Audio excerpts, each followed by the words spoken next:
Oh, it's Mr. Assault Your Girl. It's Mr. Steal Your Girl. It seems like time and time again we're hearing about yet another male entertainer participating in activities they just have no business partaking in.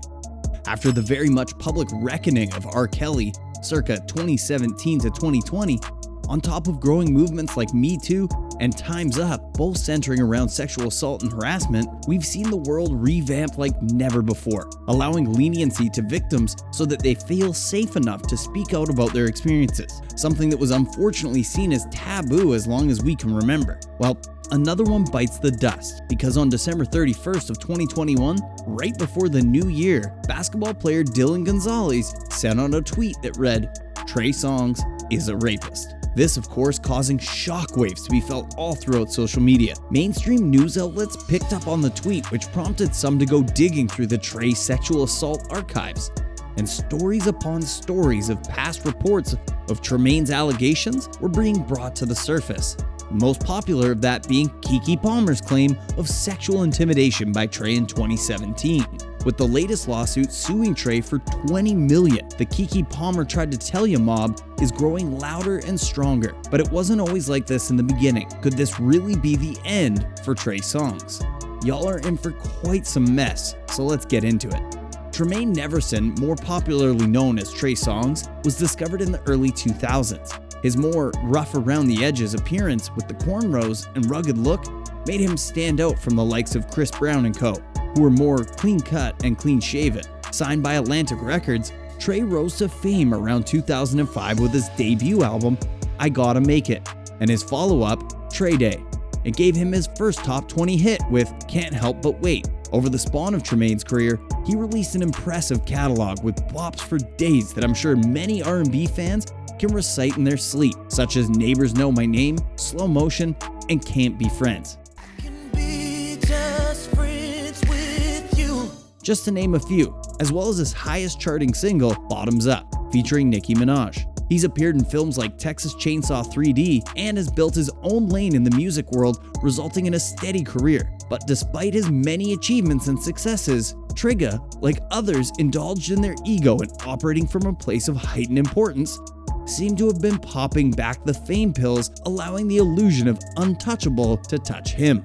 It all started with an assault on a dancer, if you get my drift, at a club in Queens, New York, when Trey yeeted a stack of bills at the woman, and again in 2017, when a dancer claimed she tried to take a pic with him in the parking lot before smacking her phone into her face, breaking her glasses. Those incidents were indeed terrible, but bangs were swiftly moved in the beginning of 2017 when Keke Palmer posted a video to her Instagram detailing the events that had occurred the night of her and Trey's encounter. During a night of what was supposed to be fun and drinks, a video shoot began taking place out of the blue for a remix version of Pick Up the Phone, featuring Travis Scott and Young Thug. Keke, unbeknownst to her, was caught off guard when Trey began filming her without her consent. She said she was only there with a few of her peers for a good old-fashioned fun time, and not to be in anyone's music video where her image may not have aligned with whatever it was they were filming. Keke said that she was so uncomfortable in that setting that she had hid in a closet till she thought everything was in the clear, and even accused Trey of sexual intimidation. She'd go on the radio show The Breakfast Club, The Wendy Williams Show, and The Larry King Show, and more speaking on the incident, but what really stood out to some was when she said that she had known Trey since she was 12, so if anyone were to have her back, she thought it'd be him. With support came the naysayers who shot down Keke's allegations and accused her of being dramatic, something Keke says is a tale as old as time when it comes to women and sexual harassment in general. Unfortunately for Keke, the mass majority of people were still rocking with Trey. That is until the real Pearl clutching allegations came about. After Keke spoke up, like clockwork, an array of alleged incidences involving Tremaine had sprouted up like weeds. A resurfaced clip of singer-songwriter Bebe Rexha talking about an incident that occurred between her and Trey, where she had gone to a wedding and saw Trey there with a date. Walking through the pool house, she had spotted him standing by the front door. Bebe then says he pushed her up against a wall, forcibly kissing her, leaned in, and what seemed to be straight out of a Wattpad fanfic told her, "Let's do this." When she denied his advances, Trey told her that he was only joking. She said that something else happened as well, but didn't want to go into further details, leaving nothing but our imaginations to ruminate on all the possibilities of what possibly could have gone down. A lawsuit seeking $20 million filed by a woman named Jahara Jeffries in 2017, but later dismissed due to witness tampering and technical error, has been refiled as of late 2021. While at Club 11 in Miami on New Year's Eve, Jeffries claims that while outside of a party held at Diddy Star Island Mansion, Trey invited her and her friends to the club where they all gathered at a VIP table. She'd wore a dress with a high-rise slit going up her back and claims that Trey had violated her with his fingers. Now, you're probably asking, how? Well, just use your imagination. Although in a state of shock, she still decided to leave the club with Trey and rode with him to their next destination, where she then says Trey took off his shirt. She thought he might try something else with her, so she began recording for her own safety. He'd attempt to snatch her phone, but when that failed, he violently forced her out of the vehicle and threw her onto the street.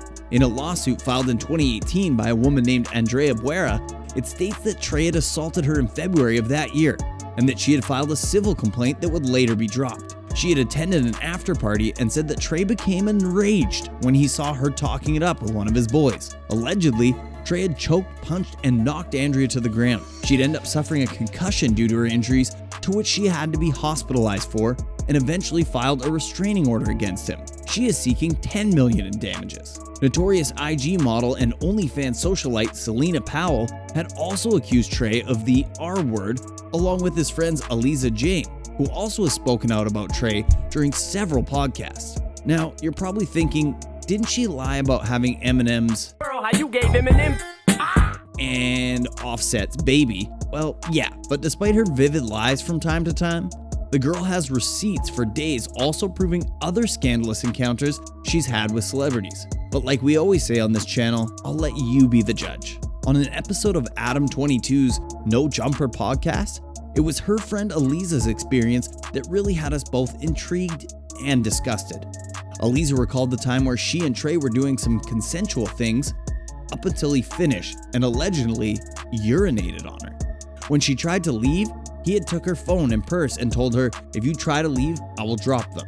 As if those allegations weren't disturbing enough, on December 31st, 2020, right before the new year, Dylan Gonzalez, who rose in popularity by showcasing her basketball skills on Instagram, boldly wrote a straightforward tweet claiming that Trey had R-worded her at a popular Las Vegas hotel. The tweet read, "Trey Songz is a rapist. Lord forgive me, I couldn't hold that in another year. See you in 2022.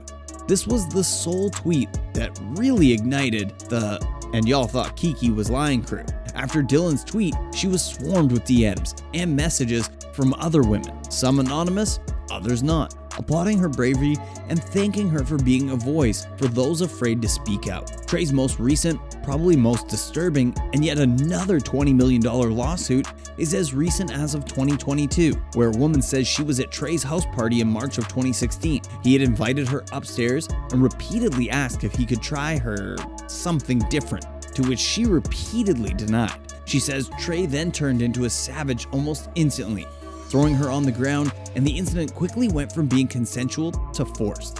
She had to be taken to the hospital where the doctor confirmed signs of anal tearing, among other injuries. Now, we're not saying Trey is 100% guilty and should be R. Kelly'd ASAP. All we're saying is that, like Kelly, who too has a popular sexually suggestive musical catalog that makes him out to be some sort of untouchable sex god, the allegations against Trey are just a little too detailed to all be major coincidences. But we could be wrong. I'm sure this isn't the last time we'll be hearing of Trey involved in yet another assault case. Tremaine fans, how are you holding up? Let us know in the comment section down below, and don't forget to stay tuned for more true celebrity stories.